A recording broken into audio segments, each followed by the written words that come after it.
Are you looking for a nice restaurant to wine and dine? Perhaps a space where you can get your work done? Or a wine room where you can indulge your palate? Aroma by Orchard has all these things together. Come along and let me show you what they have.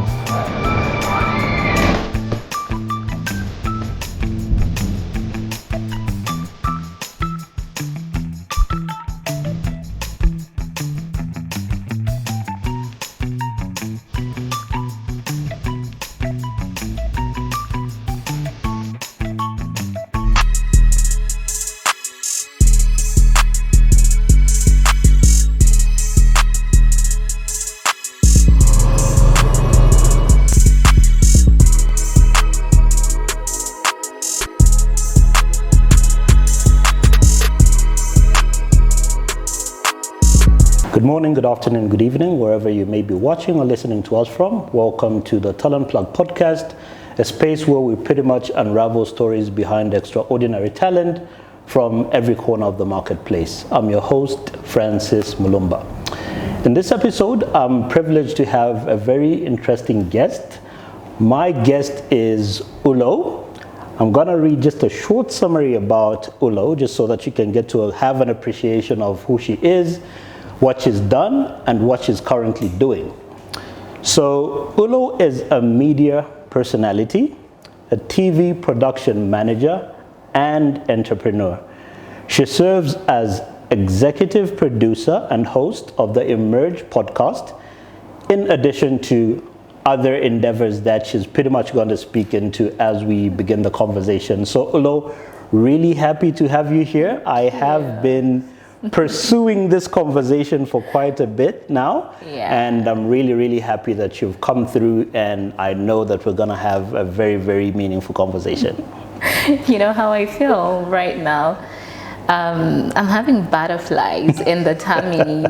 You know, some years back, I'm sure when you were in high school, and you're going to maybe performing in the school assembly hall, and you know, maybe you're going to do like the cultural dance, and the rest of the school is going to watch you, and you probably know your crush is out there looking out to see your performance. This is how I feel, because I've been seeing your work, and I feel like you have such rich audience, such incredible people that are looking to grow and develop themselves, and I just feel the butterflies of the joy of conversation that we're gonna have today. Amazing. Thank you so much. So like I said, I know that we have quite a lot to unpack, but obviously we have a section of people who know you very well because of the brand that you represent, because of the kind of work that you do and what you've been doing. And then we have a small demographic, obviously, of people who are only meeting you for the very first time. They've hardly gotten an interaction of the work that you're doing. Who's Ulo? I don't know why people love to ask this question, but I find this question quite interesting because humans, for some reason, we like to have a sense of significance, and this is why we give ourselves titles like Ulo is the production, you know, head director, and all of these. But I just really love to see myself as a vessel that was put or placed in the face of the earth. I am many things at different times and in different seasons.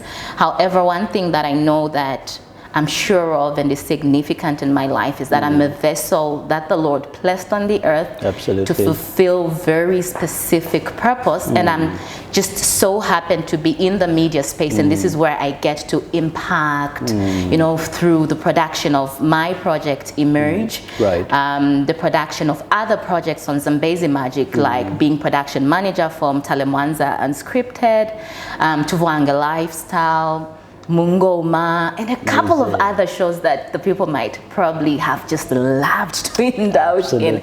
But these things don't define me. What defines me is that I'm a vessel that the Lord saw worthy of coming on the face of the earth to project excellence, to project tenacity, to project zeal, discipline, you know, hard work, and be able to express it in the facet of the media industry. I love that. That just sums it up. It says everything that we need to know about you. Yeah. But obviously, Ulo didn't just become Ulo. There has been a journey to who you are right now. So would you mind just like running us through your upbringing and what kind of training that you've had that has led to the Ulo that we're seeing today?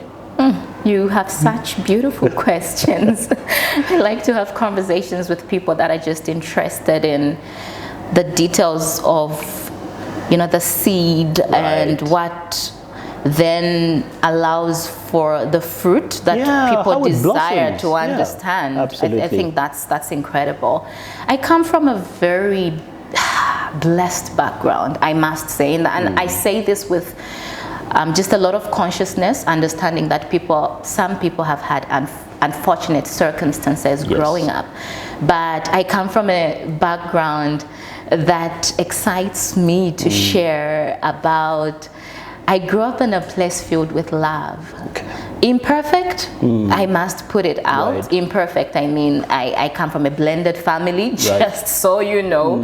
My biological mom has children, and my father had children, so it was like just this big family. Right. So I come from a space where, it was like a lot of people, and in that season, I was the last born growing up. Okay. And my parents, I must commend them. My father is late now, but my mom is still alive. Okay. And they really, really strived to create a healthy environment, a loving environment, a fruitful environment. Yes. So we were this big team that that community. And I will tell you what, I didn't even know we were blended. So this is just to paint a picture of where I came from. Right. There were no variations. I didn't know we were blended. My mother never said that one comes from this side or this one comes from the other side. So I grew up in a space that just showed me how people could come together and just do life together regardless of the variations and the circumstance and just all of those details. So I grew up in that space. Now, being the last born meant that I got the perks. And my parents had me when they were a little bit older. They were in their 40s, and I was like a miracle baby for my mother because she had hit her menopause at the time. Right. So I come in and I'm just this miracle baby. My siblings are a little bit older than me. Okay. So they would send me for the sweets to dad. They would send me for the sneak outs to go see their boyfriends. Right. I was just really that kid. Yeah. However, the integral part about just what shaped me and the values and what would then sort of influence who I've become now is just really that sense of community. I just came from a place that taught us to do things together, to look out for each other. My father was a farmer. We had a farm where we would I hope I can speak absolutely. Harvest. We would all have our little sacks and would be hitting and we would very hands-on. Hands-on. Yeah. And there were values that were inculcated in that. My father taught us through those values to work together, firstly. Secondly, that you've got to work for whatever it is you desire, because he then showed us after we would then take the maize to the millers, and then he shows us that this is the mealie meal that you would then eat. And the house getting cleaned, it's like after you do the chores and you split them, you're stronger together. So I've just really learned the values of community. I've learned the values of working together. I've learned the values of looking out for each other. So my upbringing is really that. Amazing. I really love that. And I think what I love the most is how you have remained grounded and have used that upbringing to then shape the person that you are. So moving on, Ulo, I do have an understanding now of where you're coming from. How do we get to the Ulo that we see today? And you see how that life it's a journey. We tend to be casual about, what I'm doing today is not going to have ripple effect into tomorrow. And I must make mention that, yes, I speak of my upbringing, but I grew up in a little town called Joma. Joma, man. I like how you pronounce it. So it's not Choma. It's Joma. That's how the Tongas call it. Yeah. Yes. So I grew up in a little town like that, and usually, I'm sure you could relate to that. When you grow up in a smaller town, even the dream is smaller. Yes. You know, there's a contentment with the little activities what you have around you, that are around that's you. all you know. That's all you know. Yeah. The farming that my dad was doing. I mean, he evolved at some point. He was a truck driver, and there were just like a couple of things that we saw. And this is all you saw. You saw teachers around you. You saw doctors around you, nurses. Hardly did I ever see journalists. I didn't know what that meant. Hardly did I see a media personnel, a production guru. I didn't know what that meant. But I did watch the news, and I thought that was amazing, you know, when my dad would get us, you know, gathered around the TV station, you know, those days of ZNBC where you had to wait for the blade lines to go off. But then getting to where I've gotten to has been, firstly, just the very foundation that I have spoken about. My father just, you know, him defying some odds. He was a truck driver, but through working so hard, he was able to just build a couple of businesses. He opened shops. He just developed into an entrepreneur, and he was very open to having conversations with us, and he included us in what he was doing. So at the shops, he would let us be salespeople. He would let us manage the projects, and he would have conversations. And you know, the African father, he would say, Nganafwa, you know, life is like this. And you need to stand on your own, and you need to appreciate what it takes for you to be successful. And this is why I've taken these steps. And I totally understand where you're going with this. Absolutely. So coming from that background, I just appreciate that. Also, remember, being the last born, I think I had I was bolder. I was bold. Remember, they would send me to ask for things, and it made me realize that I can ask for anything, and I am given. And also, I think that's just my personality. Very inquisitive, very bold. And my parents also said I could pick things easily, and I was a curious kid. So those little things made me realize that, because I asked a lot of questions, I then discovered that there was more to life. I allowed myself to get exposed to, say, more friends. At the time, I was going to a basic school, but I interacted with friends from private schools, and I just slowly started to build a little bit of exposure. But then getting to where I've gotten to, well...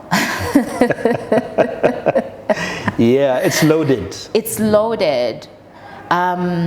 So fast forward, unfortunately, as life has it, like I said, great family, great values, but life is not perfect. My parents divorce. So after they divorce, things do not work out. My mother relocates to Mazabuka, and there I complete my grade 12 from, and now I have to make a decision to, you know, what's next. When you complete your grade 12, you need to then move on to the next level. I didn't do very well because I think the divorce sort of impacted me, and when you're younger, you don't understand. But there was just a lot of confusion. In this moment, I'm at dad's. The next moment, I'm at mom's, and then I'm in this school. I'm in the next school, and I'm trying to find myself and just adjusting to new environments. So that season just really affected me in so many ways that then I didn't realize, but now I do. So there was failure. I didn't do well in my grade 12, and we had to then move forward. So mom decides to send me to live with my elder sister in a town called Mongu. In Western Province. So while I was living with my sister there, they said, look, I come from a very strict family where you have to work for things, and when you're given an opportunity, I had the opportunity to write my exams once and for all, regardless of what was going on in my life, and I needed to clear. But now that I didn't clear because of my reasons and me being swamped in the circumstance, mom said, look, you've not done well, you're gonna have to make a plan. Go join your sister, get a job and pay for yourself as you rewrite. You've got to rewrite, and then we can revisit this conversation. So I joined my sister, and I'm a young girl. I look for a job, and I get a job. So I was working for a lodge run by the judge Nelly Muti, amazing woman, and you see how God just connects the little dots. My life has been grace, and this is why I'm emphasizing the little details of it. So I'm sent there. What looks like is denial actually is turned into grace. So while I'm there, I start to meet people, because her lodge was like one of these best places. So I start to meet people in that place. People would come from, like the BBC, they've come to do work there, and they would be lodged at the place that I was working. And because of being the bold girl, putting myself out there, they also tapped into my skills, and they thought I could go to the radio station and do some adverts for their lodge. Nice. So while the BBC people came, and they were lodging at the place I was working at, so I am at the radio station doing an advert for work. We're advertising the services that we offer. One of the people there say, "You sound so good. Right. Have you considered radio, television?" And I say, "What's that?" What's that? And this guy just runs me through the whole thing. His name is Jeff. I love to give credit to the people that have been pivotal in my life. So I tell him, "Look, this is interesting. I'm rewriting. I want to go and do biomedical, and I'm putting my, my results together and all of that." So he says, "Look, go think about it. When you're ready, when you're done rewriting, you can reach out, and I will introduce you to some people." So fast forward, I rewrite. I do incredibly well, and I'm like, I forget about the media thing, because I want to prove to my parents. I want to do the medical course. So I started applying in biomedical, and I'm denied in all the institutions I applied. Bear in mind, you are invited for the exams before you're shortlisted. That's the criteria for biomedical. So I go there, I do my exams, I do well, but I'm not shortlisted. And one other aspect that would actually make you realize that this was a God thing. My aunt is a lecturer at the School of Biomedical, Lynn Dollar. She literally put in a word for me. So you would have thought this is going to be like smooth sailing for me. Smooth sailing. She put in a word for me, and I didn't get the opportunity because at the time she had traveled and she was just calling people to put 1 + 1 for her, but things didn't work out as God has it. So while in that confusion of rejection, I remember there's this guy that said there's this opportunity and he can introduce me to a couple of people, and I reach out to him and he said, "No, I'm gonna reach out to Innocent Kalaluka. Go see him, tell him you are interested in getting into media. He's gonna guide you, and then you pick it up from there. Maybe you can start interning and then maybe you get enrolled into a course." So fast forward, that is how my media journey began. Wow. This really sounds like this book that, has so many chapters that, you can't really trace where this is going, but I really love how, everything shaped out to what it is right now. Absolutely. So your media journey begins. How were the first years? Because remember, you're saying this is something that people literally just said, "Look, you can do this. You've got a nice voice. You've got the personality for this." Did you believe that you would do it in that moment? The thing is, I didn't have a clue what it was. I didn't know what it entailed. What I knew was the things I was telling you about, the things I was exposed to, the medical courses and all these other things. But one thing that I knew for sure was that I could do anything. Nice. That my parents did a great job. They taught us that we were good enough, we were smart enough. If we felt that doing something, we could figure out why and find the other way to doing it. I really just come from a background that taught us that you're not inferior, you are superior. Absolutely. There's so much power in you. So I didn't have a clue what it was, but because I had a clue who I was, who I am, I knew that I could do anything that I'm asked to do. Amazing. So what was your introduction into the media space? Did you start off as a journalist? Did you start off, reading scripts? Or what was it really? So I meet Innocent Kalalukai, come tiny girl from Mongu, thinking I'm the thing. Yes. Because of the confidence that, my background inculcated in me. And I get to ZNBC, it's a whole massive, different world. So, we're communicating prior to my getting there. I'm looking forward. I didn't sleep. My clothes were just next to my bed. Right. I get there, big world, and Innocent comes to me and I'm like, is this him? I'm freezing.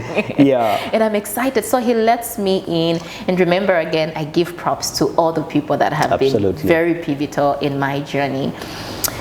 He lets me in, and very smart man, great leader, intuitive. He just knows how to lead you in the right path. Great listener. So we see it. Here's a girl who has no clue what she's doing, but she's been recommended because somebody sees talent there. And he asks me questions. So what do you know about what has brought you here? So we just basically have an introductory conversation, and he gives me a glimpse of what the media looks like, the different aspects of media, and then he later tells me that, look, talent is very important. If anything, I would pick somebody skilled, somebody talented, than someone that's educated and not talented. However, if you have the skill that is being recommended of you, and you add education to it, this is going to set you apart. So I will allow you to do a few things around this place, especially around the projects that I work on. And at the time it was heavily Smooth Talk and the Born and Bred. So you will do the behind the scenes, and remember when you go there, all you're thinking, I'll be in front of the TV. And he says behind the scenes, and I'm like, that's not what I envisioned. I'm supposed to be in front of the TV. So he just tells me, look, you're gonna have to first learn the work, the actual work. While you do that, get into school. And over the years, I will allow you to do the work so that you learn the oral side of things, the academia side of things. You get the exposure. You can make the decisions that you want after really knowing what this industry is all about. And then while you're doing that, you have the privilege of practicing and just being able to have a more practical feel of what you're learning in school. So I said, oh, great. So that was January. Into February, I'm like, are there openings right now? He says, just go apply, go see. If it's June, it's fine, but let's get into school. So I talked to my family, and they're in support of it. And I go to Evelyn Horn College, and luckily I find one spot, but I'm 1 month late. But who cares? I'm a genius, so I'm gonna get in. So I get in, and that is how I started. So I get started. Now you think when you start off in that aspect, it's gonna be easy peasy. I'll get done, and I'll already be given know the a basics. news anchor job. Smooth IK will give me a role on Born and Bred, or he will give me an opportunity. Besides, he doesn't own ZNBC, so why was I thinking he will? So the entitlement of thinking I have this connection, this relationship that's given me the leverage to learn, so I'm entitled. But I'm very, very grateful for the School of Life, because it teaches you the and it real... humbles you as well. It humbles you get to realize, look, all these things I've been thinking about, they're all in my head, but this is reality. I like that. So I get into the real world. I complete, and there is no job. Things are not looking clear. Things are not looking like they are opening up anytime soon. I'm applying. I mean, at this point, I'm even applying in parastatals, in the Zescos, in the the Zamtels. I'm applying everywhere because journalism is vast. Yes. Now you learn that journalism has PR in it, because I did major in PR actually. So journalism is vast. I can work in the bank. I can work in an organization that practically requires public relations and just administrative responsibilities. So I'm looking for opportunities, and it's just really getting hard, and I don't seem to find my footing. But then again, my journey has been one of grace, and I'm just so grateful that the Lord has just chosen to impose himself in my journey and just craft steps that might even have seemed uncomfortable at the time, but he's just paved the way, and through different circumstances he's led me in the right place. So things are hard, and I'm on Facebook looking around. Also, remember, I've always been inquisitive, so I ask a lot. I ask questions. How can you easily get a job? Some people will say intern for a company volunteer, volunteer, do free work. That's an easier access into. And I'm like, but I've been volunteering with IK. With the doesn't that count? Doesn't that count? And I just get counsel, and just having the right people in your corner saying, no, try more. When one door is not opening, look elsewhere, try more, give of yourself a little more. And so I began the journey of looking for more opportunities, places I could intern or even just volunteer. And I come across a guy, a random guy. Guess what? His name was Jeff again. Weird. Remember the BBC guy, the one that connected me to IK, is Jeff. The next guy is Jeff as well. Wow. Weird. Never met him, never heard of him. He owned a production company in Livingston. So I would see he would post a lot about media, the Playhouse staff. So I reached out and said, hey, I'm looking for opportunities. At the time, Zambezi Magic, I think, was just introducing itself on the Zambian market. And I reached out, I said, I've heard of media houses like Zambezi Magic. I didn't even know Zambezi wasn't like a place here in Zambia. And I'm like, I know of ZNBC, I know of so-and-so. I'm just looking for entry level. Do you know people? I've seen that you're in the media. Maybe you might know people, or you yourself might have room for me. And he said, look, I live in Livingston, unless you were in Livingston, but I know a guy that can help you. Again, he was just a link. I know a guy that can help you. Let me just recommend you. So fast forward, he recommends me to a guy called Yoeli Chungu. Now, Yoeli Chungu is the producer of a project called Ubuntu on Zambezi Magic and Tentamanga Street. Brilliant producer, one of the best producers, best directors I know in Africa. Trust me, now that I'm in the media, I scrutinize a lot of work. Incredible producer. So I'm introduced to Yoeli. At the time, he wasn't even producing for Zambezi. He was just running his own thing under YCF. So he would do TVCs with Tread Kings. He would create personal content and just push out documentaries for places like the UNHCR and work in that aspect. So I'm introduced to Yoeli. He embraces me in, and that was the real school of hard knocks. He lets me in. It's not a paid job, but he was gracious enough. When there were gigs, when we had a client on board, he would give us allowances. But that was my training ground, and I'm so grateful to the Lord that I never got my media gigs before I went through Yoeli's production entity, because Yoeli taught us. He said, look guys, he would sit with us and say, look guys, I don't raise followers, I raise leaders. Leaders know their ish, they know their stuff.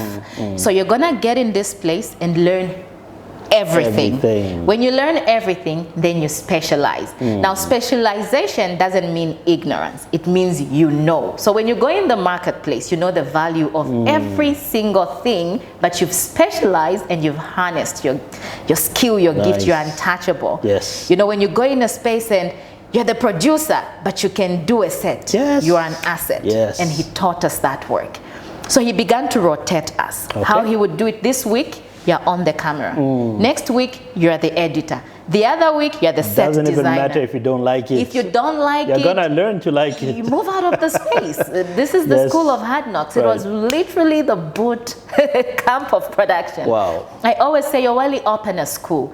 Everybody that needs to get in media, if they could go through the school of that man's leadership, they will be cooked and equipped for the work in the media space. Amazing. So fast forward, I learn work from that place.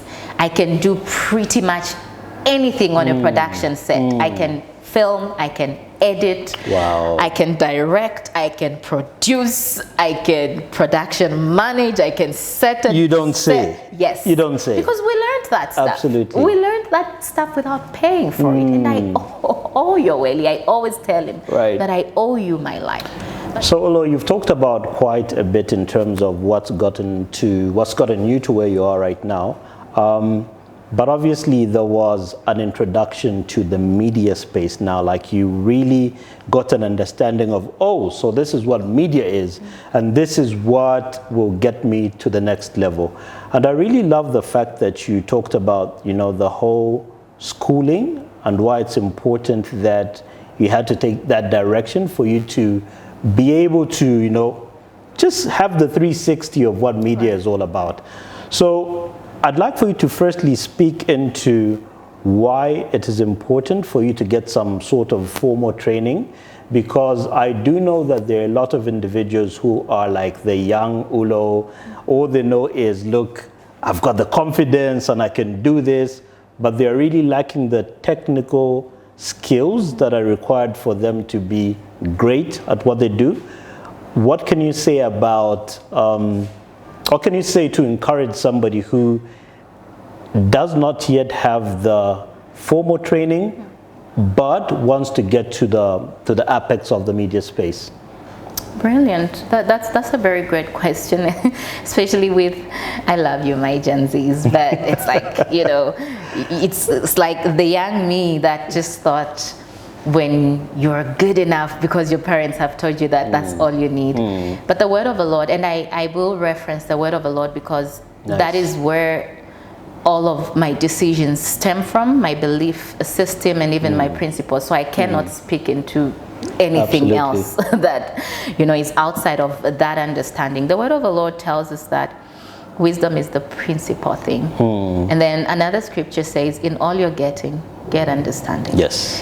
And to get wisdom, you need to learn of something. The way that you get wisdom is by grasping the principles of how something functions. Yes. When you get that knowledge, when you get the understanding of how something functions, Right. but sometimes the Bible is very, very, it's practical. We like to spiritualize and just complicate things. Yes. These things apply in our day-to-day living, and that is the tool that helps with success. So if that word can be put out, it means that it is very significant for us to not go out in a space without having the know-how, because everything has protocol. Yes. Things function on protocol.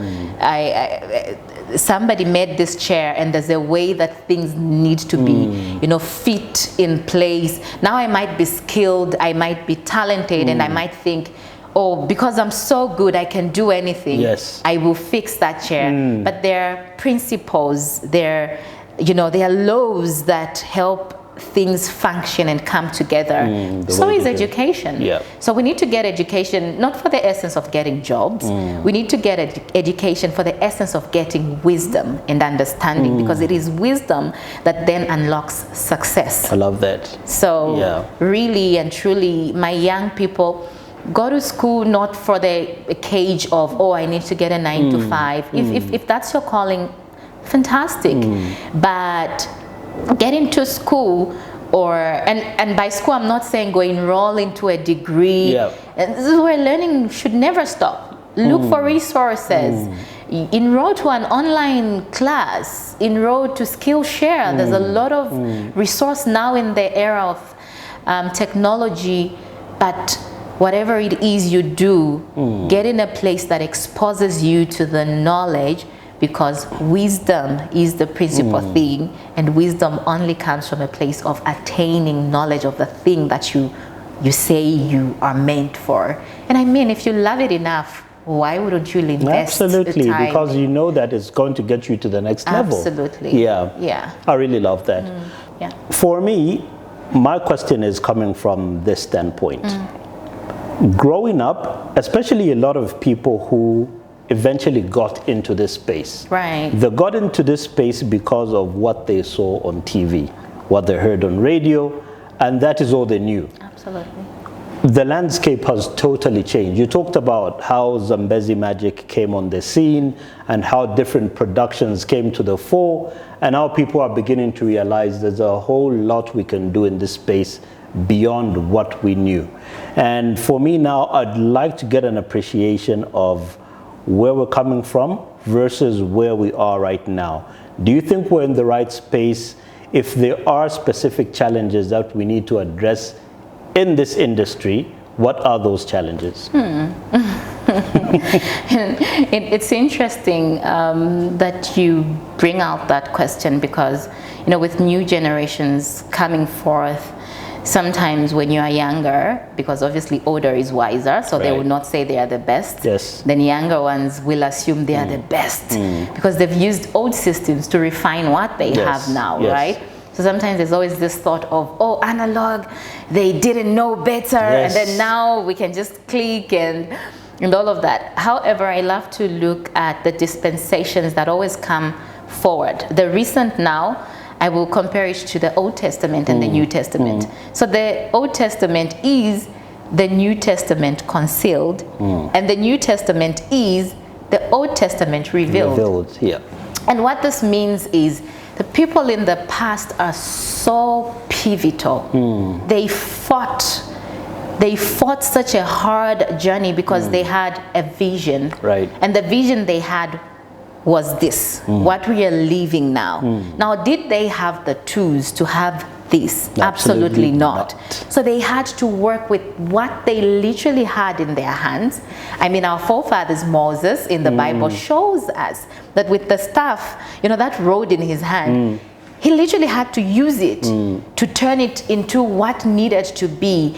And I think that that's the mentality that people of the past had. They didn't look at what they didn't have. They looked at what they had in the time, and they made sure that they created, they began to set this vision into motion, and starting something. Remember off stage, you and I were talking about perfection and how that, we still need things in place in order for this to look good. But how will you get those things in place if you don't get started? Right. The best, some of the most successful business people, the best business people today, started with, inadequate resources, and it is from there that they then created solutions, and they were able to enlighten us to what is now. So I appreciate the analog, I appreciate what was, because it is from there that you're able to pick the mistakes. Right. It is from there that you're able to see the retrogression. It is from there that you're able to even pick the wisdom of what worked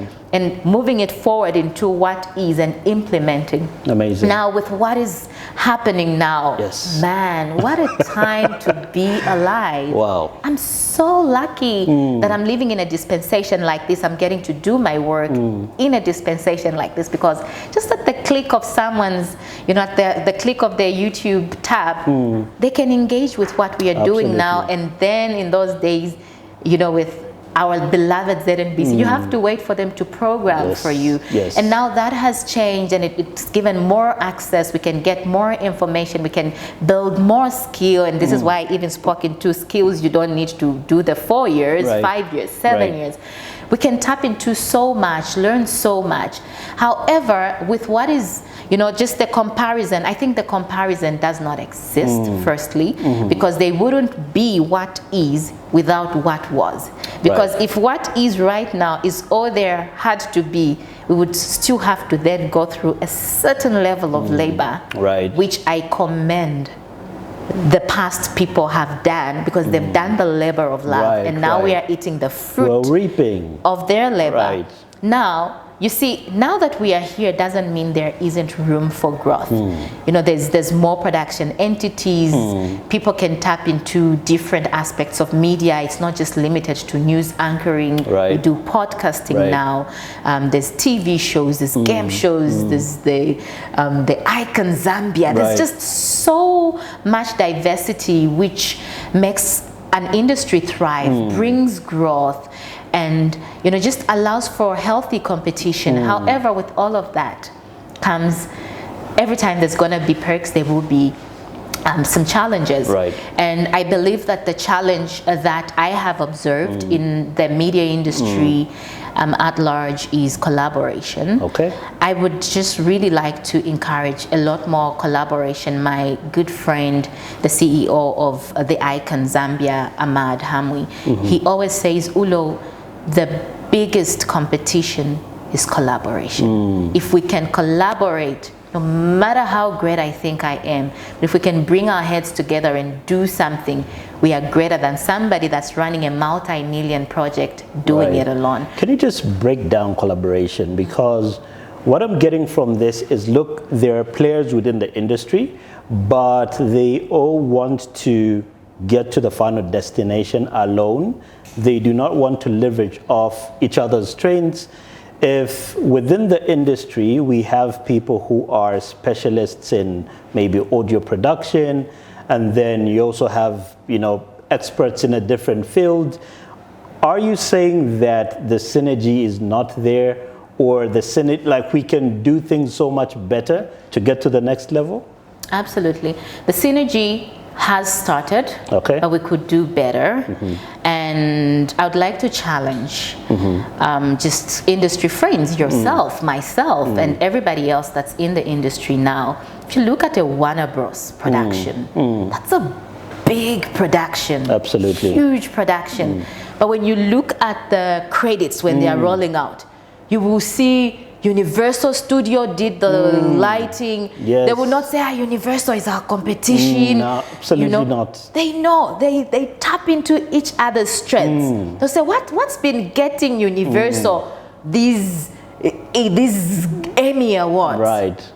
Is it the lighting? Let's tap into that. Let's invest in that. So when we get this project, the money that we were supposed to pay some sound guy that's still winging it, let's give it to Universal, and Universal is going to come with their team. Right. And we will have this talent, you know, guy that does the recruiting, because he's so good at this. You're in HR. You know, I'm going to give this deal to Francis. Let Right. him handle the HR. Right. So that it's excellent. And this is why we will keep thinking we are inferior to the American media industry. Do you think this is a Zambia thing? Because I hear this cutting across different sectors, eh? You know, there are people who literally say, you know, the only thing that, like, Zambians are brilliant. They are big thinkers. They can get projects to the next level, but they work in isolation. And there are always comparisons to Nigerians, to Indians, how these guys just rally behind each other and support each other, like, for whatever venture they have. Is it a Zambian thing, really? I wouldn't want to say it's a Zambian thing. I would want to,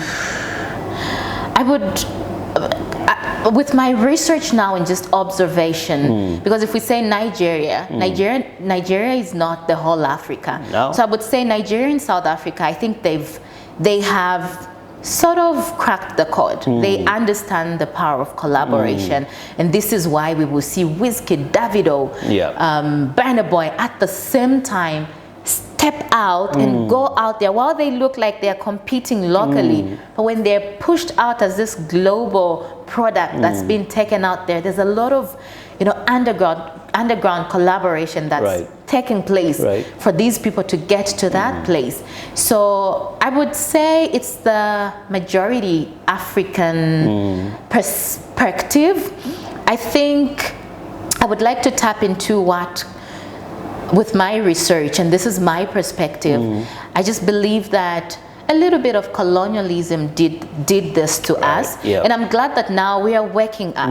I think the audience can agree that Yeah. we're kind of like getting the awakening. Even the way people are doing spirituality now, it is Right. not this whole religious thing Right, where right. you don't have the liberty to really understand God for yourself and be Yes. able to build meaningful relationships within what you acknowledge as your religion and all of these things. So I think it stems from there, you know, where you are colonized and you're told this is how you ought to worship, maybe because people had exterior motives. So you see what little things, remember the compounding thing, it Right. looks little, but it has future consequences, Implications, yeah. future repercussions. So it is the little things like colonialism, where you're told things ought to be done this way, religion ought to be done this way, you are only worthy of this opportunity. Right. You can only get when you get a white collar job. That's what an you say, achievement. you've made it, yeah. You know, you can't be an entrepreneur. That's for somebody that controls the resources from some place where, who knows where. But when you get to a place where you start to unlock that code, you realize that we have to unlearn and relearn certain things. So I think this happened to a lot of African countries, and we were divided so they could conquer. That was Right. the only way they could Absolutely. conquer us. So Yeah. now there is an awakening, and I'm not looking at my country and saying we're horrible people, we don't like to collaborate. These are effects of what was done to us. Got and it. I'm really glad that people are picking it now. I mean, even just from spiritual facets like churches, you will see churches now having, you know, concerts coming even the recent together, one we seminars. had, you know, You see, different churches collaborating, Absolutely. and they understand the purpose and they understand what you're trying to drive, and they understand that it's something that cannot be achieved in isolation. right? I really love that. Ulo, I'm going to take you a little bit back to what we discussed. So, you know, you talked about how you literally had to go through so many stages of you getting to understand what the holistic picture is supposed to look like in terms of being in the media, because he said, look, I was able to be behind the camera, I was able to edit, I'm able to do all these things now, and it helps me get an appreciation of the whole 360. So did you get to a point where you said, okay, I now know everything, I can now specialize in this area? Are you more of a specialist in one area, or have you decided to take the generalist route and say, I can pretty much do anything and I'm gonna do everything? We can do all things through course. Christ who strengthens us, but that's not what the word of the Lord intends of you, to just be confused. Yeah. Now, the word of the Lord also encourages us to just spread and cast our nets wide.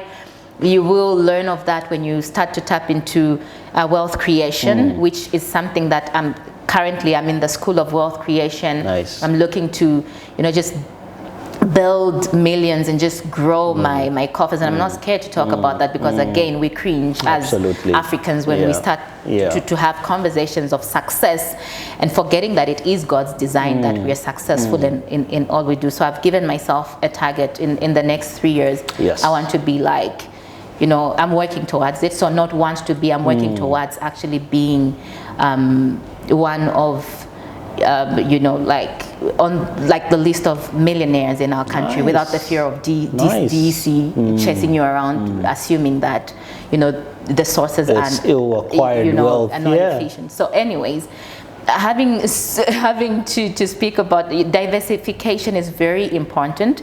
However, a jack of all trades is a master of none. Once you know pretty much a lot, harness one thing, grow it, allow it to be, you know, when you think sound right now, if you want to host an event, who are you thinking of if you want to get people on the sound side of things? That's a question to you. Well, Just name 2, 3. I do know visual sounds. I know sound wave. Right. I know elicit sound. Right. So Yeah. let's not even go far. Yeah. If you're thinking great music video production, tell me 3, 4 names. I know EMK. I know. There's DJ Low. Yeah. I'm getting to know these guys, but I see where you're going. You're thinking of great gospel artists, male gospel artists. Who are you thinking about? I'm thinking Pompey. Yeah. Yeah. Mark 44. I'm thinking Tim. Since I'm absolutely a hip-hop guy. love him. Yeah. You know, why are we saying these things? We're saying these things because they have mastered their craft. Now, can Pompey do other things? Pompey films. He does documentaries. He shoots. He loves. He's a camera.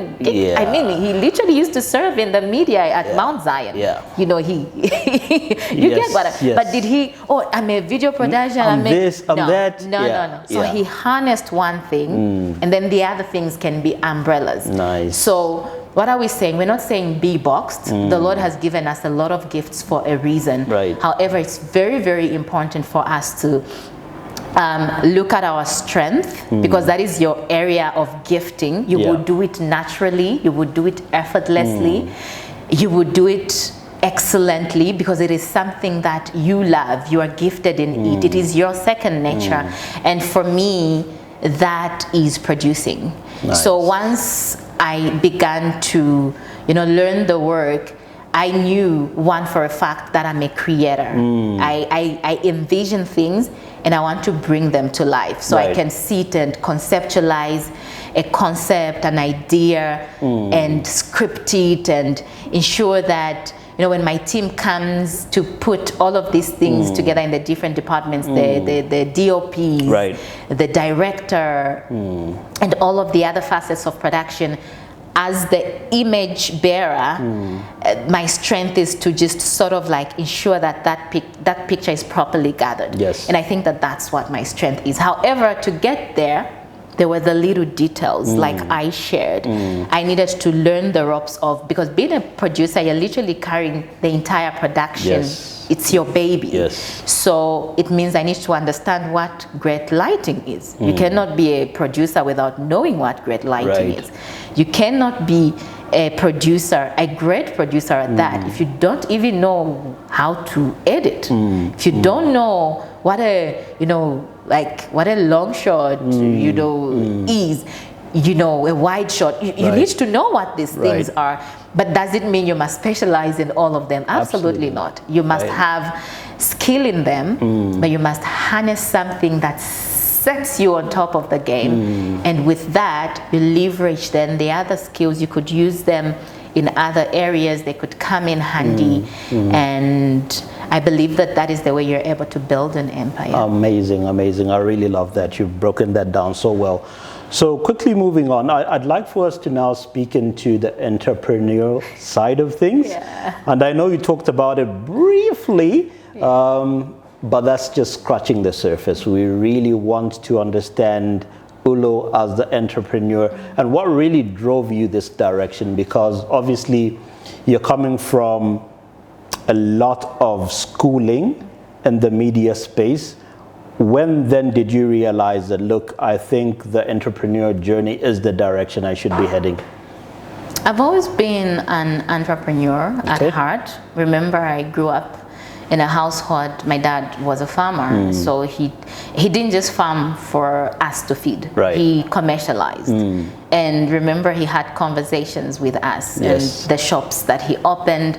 So I already started learning the ropes and the art of building an idea, actualizing it, the tenacity to hold on to the vision, learning that it has challenges. He exposed us to all of that. We would count the cash together, bad sales day, great sales day, shortages, fining you for all those.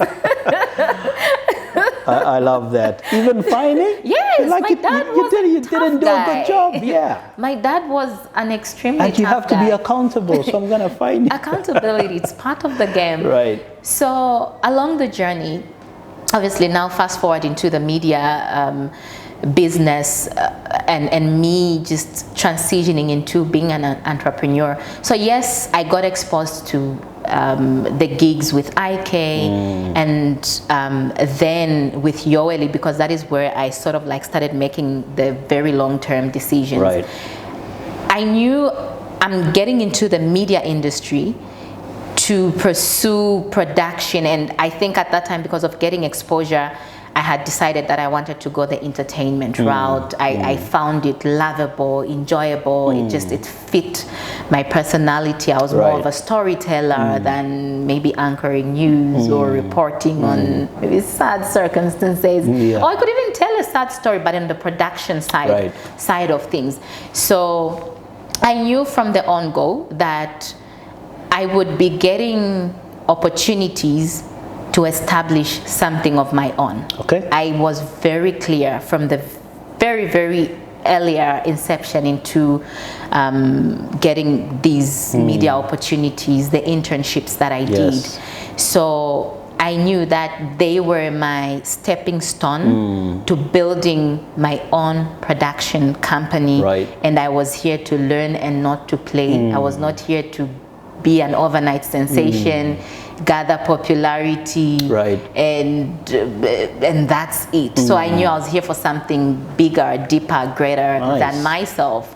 You know, so being at Yoweli's, you know, it being the boot camp that I really needed is pivotal, has been the most pivotal part of my entrepreneurial journey, because he is an entrepreneur himself, and I would see him carry the burden of building a business, and he was very transparent with us, because at the time, you see, the media business is still growing, and issues like funding and people understanding marketing and advertisement, especially then, we're talking about 5, 6, 7 years ago, was not as easy as it is now, where brands could endorse a show, or you would easily get a gig with, say, Zambezi Magic, or Topstar would buy into your project. It wasn't as easy as it is now. So through Yoweli's, I call it the school of hard notes. I began to prepare, and preparing, remember, wisdom, acquiring the knowledge. I started building the foundation, so I knew, so this is the structure I require for a production house to run. But then also there you begin to learn that, also you don't need everything to start. So you start to build slowly. So from there, the first thing that I built into, which was the most important and still is the most important part of my journey, be it in entrepreneurship and just generally in all the work that I get to do, is relationships. I built relationships in that place, and I understood the power of relationships, because there we would speak into each other's goals, dreams. So for instance, if you had a dream to maybe open a firm where you're training people how to do A, B, C, and D, I would look at what skills do I carry that I can, you know, just sort of like support your project with. That's the culture that Yoweli built, helped us build in that place. So I met incredible people there that believed in my dream. I shared what my future projections were and what my short-term goals were. And from there, I began to, you know, just tap into the skills and the talents that I knew I needed on my way to the ladder of building my media entity. So I tapped into the camera guys, because I didn't have the resources then to buy the cameras. So I tapped into people like those. And my very dear and great friend, he's late now, he passed last year. My heart is still, you know, just taking that in. But his name is Stephanie. He believed in me. He shot my first project, and we used that project to then begin to pitch for opportunities. It was that very project that got me my first gig with J-Rocks, because I would take it, you know, my friends shot without paying them anything, you know, like, hey, we're investing in you, we see a dream here. And for me, that has been my biggest asset, my biggest resource, relationships, the power of relationships. You know, away from just building skill, away from understanding my craft, I would say has been the biggest thing that has gotten me the opportunities that I've been able to get up to today. I cannot even credit that to my skill, my abilities. Yes, I know you get in the room, you have to perform, but had I not had these opportunities, honestly, I don't know if the trajectory would have been the same. Absolutely, I totally hear you.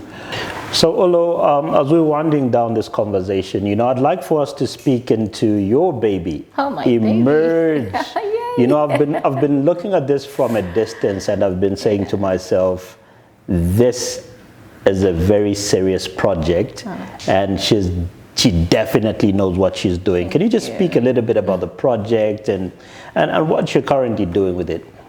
Emerge, firstly, for people that might not know, you were so spot on by calling it my baby, my beloved first child. Right. I love that project. So firstly, how Emerge came about was, remember, it's been a sequence from all the things that have happened in my life.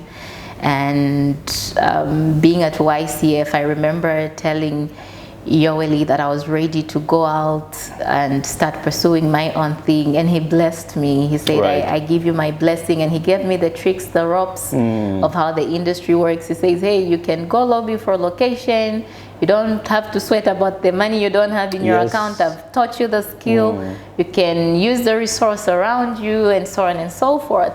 So when we shot our first project, it wasn't even Emerge, it was a project called Kukati. Okay. We shot that, and I used that to tap into external opportunities. And those opportunities, because of, okay, I have the skill to produce something, it means I have production knowledge. So I pitched to J-Rocks. At the time, he was producing for Zambezi Magic. Wow. He was producing 2 shows, Mungoma and Tuvange Lifestyle. So he onboarded me for Mungoma. At the time, he was just trying me because, you are glammed up. He's like, okay, is she gonna deliver? Yeah. So he let me in as project coordinator. Okay. So I was the runs girl doing the dirty work. Wow. And I remember J-Rocks telling me, you're not gonna last. J-Rocks is a tough leader. Right. I've been so blessed with just great, incredible leaders along my journey. And it's just one of those leaders that I needed to tap into even as I was just actualizing my project Emerge. Right. So when I jumped onto J-Rocks' productions, fast forward, he sees my ability, and then he promotes me to production manager. Wow. On to Tuvange Lifestyle with our wonderful ladies. I mean, the Michis of your sweetheart, Talemwanza, and Natasha Vandervas, Amina at the time, love those women. Right. Jump on tough women. You're working with tough people, and you get built. So it was in that space, because you see, when you're a production manager, you are a mother. Even if you're a man, you're like a father of the production. Everything that happens on production falls on your lap. If things don't happen, you're accountable for it. If things happen, you take the pride of those things happening. So that also means you need to take care of people's emotional states. You need to be more intentional than just getting work done. Because if somebody is not well emotionally, they may not deliver their work. So that then meant a little more personal relationships. Would chat with the ladies backstage before the show could go on. I cared genuinely about how they were doing, and what was going on in their lives. And it was in those conversations, and even with the guests that we would onboard, our celebrities, our local celebrities, and even international celebrities for Tuvange, because we would tap into those spaces. Right. So it is in those spaces that I realized that these people are human. They may be industry leaders, but they are human. Right. And they have a unique story about their purpose. And somebody else out there, that loves and adores them, Talemwanza, may not have access, but I'm their bridge. Yes. So if I can create a platform where we have conversations that help people, get into the driver's seat of their purpose, and see these people's challenges, the behind the scenes, the toil, the sweat, the sacrifices. I mean, my journey as well was full of sacrifices. And I'm like, if I bring a bigger voice, a trendsetter, and the next young person is able to hear that behind the glory, there's actually the work, there's the disappointments, there's a whole lot of other things on the journey. Right. Sorry, I'm feeling runny. No, not a problem. Okay. So there's a lot of other things on the journey. Then I must have served my purpose. Absolutely. And that is what I realized my purpose was, to help other people find their purpose. And this is how Emerge was birthed. That's amazing. That's amazing. So in terms of what you're currently working on and what the future looks like for Emerge, I'm sure it's very, very exciting. Yeah. I really hope you can give us a glimpse. Absolutely. I'm always happy to talk about Emerge. We started, it wasn't an easy journey. Guess what? And for those that are thinking, how do I start? We want all the complicated equipment. Yes. I started shooting Emerge on my phone. What? Literally, I didn't even have a location. Wow. Yes. So I said, look, I'm ready to start. My friends are now busy. I can't keep going back to say, boy, shooting episode. Boy, shooting episode. You know, the monies that I was acquiring at the time, I was strategic. I didn't want to spend on equipment. I needed to invest and build value and just, invest in myself, build more skill, invest in other little businesses that I do away from the media, my media work. So that money wasn't an option to start buying equipment immediately before we could even build ground. So I said, look, I have a smartphone. At the time, I was lucky enough, I had an iPhone that had good picture quality. Right. So I said, I'm gonna use this. And what other thing do I have? You know, Zambezi projects have exposed me to great relationships. I can tap into the next person that I think people want to listen to. Right. So I will leverage on my resources. Those are my resources at the moment. Nice. So I started calling the people that I could, you know, the African Joker, K-Star, K-Plus, those are my people. I love them. They always turn up for me whenever I need them. Nice. Helen, my girl, that girl. And remember the thing about collaboration. Yes. Helen says, I will be there until your project Any grows. day. She will show up. She says, if I have to be your guest 10 times, I will come. I'm gonna do this. I will come. Amazing. And they've been there. So, you know, we started off that way. And, you know, when you're doing something great, it has those challenges. But if you're passionate enough, if you're tenacious enough, if you're focused and you know your purpose, that thing eventually works out. Absolutely. From there, I bagged a great relationship with the owners of East Park. They have a studio there, and I tapped. Remember, I have skill. Yes. And people want to give. They want value. Absolutely. So they tapped into my skill, and we collaborated. And that is how I had studio space, and you know, we built things, and now we have partnership. Amazing. And we, you know, I started building the media business from there. Wow. So Emerge is growing. We are. We've now started attracting sponsors. You know, I love my sponsors, Namayo Heritage. Lovely. You know, people have just been, you know, dashing us beautiful gifts to support the project. Right. Not to excite us, but to support the project. So what are we trying to do now that we have access to all these things? I'm trying to not just set a podcast. I'm trying to grow a community. Amazing. I'm trying to create a space where, you know, once in a year we could come sit with people that, you know, the community, our viewers look up to, and not just have this conference where people are saying things, or where it's very streamlined, maybe just 10 people. We say, where do you, my 10, you know, maybe my 10 community people, where are you seeing yourself headed? Who's the mirror? If it's Lulu Hangala, we get her on. If it's Francis, we get him on. If it's Helen, we get her on. And we come and we carry these people. This is what Emerge is growing into, and we just, all these things are gonna be rolling out. Brilliant. Just look out for the project. We're not just gonna be dishing you, you know, impactful episodes. We want to hold your hand and show you how to not only tell you that you can live a life of purpose, not only tell you and maybe show you how to get in the driver's seat of your Right. purpose, but we want to hold your hand. Brilliant. And see you actualize your purpose. That's what Emerge is here to do. Amazing. I am really behind this project, and I'm so looking forward to how this is you. going to unfold. It's something that I've been following closely, Yeah. and I know that what you have behind and in the bag right now is something that a lot of people are going to benefit from.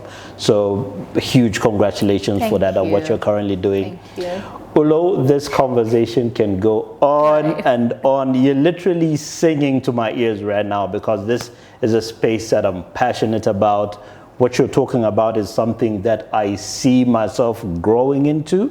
So I know this conversation can go on and on and on and on, but really, I'd love to thank you for honoring this invitation to come through. you. A lot of our listeners, a lot of our viewers have gotten a lot of gem from what you've outlined right now. And I know that this is something that just came flawlessly because it's something that you're passionate about, and it's something that you ooze. So really appreciate honoring this invitation. I'm so happy to be here, and maybe just lastly, I would say, what's the point for Francis to be successful alone?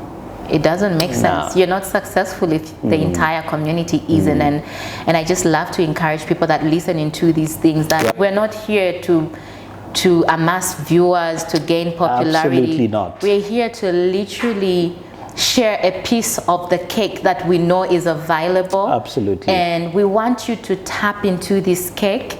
This cake is enough for all of us. So when you get into conversations of this nature, feed on the conversation, eat it up, rip it apart until you see the fruit of that conversation come to fruition. Thank you. I'm so glad that we could speak into people that are looking to grow themselves. Right. So this has been another exciting episode of the Talent Plug podcast. We had a media personality. She's a TV production manager and entrepreneur. She is Ulo, and stay inspired.